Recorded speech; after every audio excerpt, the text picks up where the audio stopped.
ಕನ್ನಡಕ್ಕಾಗಿ ಜನನ, ಕನ್ನಡಕ್ಕಾಗಿ ಮರಣ, ಕನ್ನಡತನಕ್ಕೆ ನಮ್ಮ ಉಸಿರೇ ಚಿರಋಣಿ.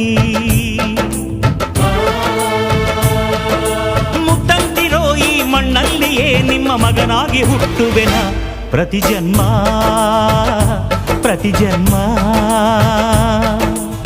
ಕನ್ನಡಕ್ಕಾಗಿ ಜನನ, ಕನ್ನಡಕ್ಕಾಗಿ ಮರಣ, ಕನ್ನಡತನ ಸ್ನೇಹವಿದೆ ಬಂಧವಿದೆ ನಾವಾಡು ಮಾತೊಳಗೆ, ತ್ಯಾಗವಿದೆ ತಾಳ್ಮೆಯಿದೆ ಈ ಮಣ್ಣ ಮಡಿಲೊಳಗೆ. ಕೋಟ್ಯಾನು ಕೋಟಿ ಹೃದಯವ ಮೀಟಿ ಅರಳಲಿ ಕರುನಾಡು ಈ ನಾಡು. ಈ ನುಡಿಗೆ ಜೀವ ಪಣವಿಡುವೆ, ಕಾವೇರಿ ಎದೆಯಲಿರೋ ಕಾವು ಆರಿಸುವೆ. ಅಣ್ಣ ಕಣೋ ನೀ, ಅಣ್ಣ ಕಣೋ ನಿನ್ನ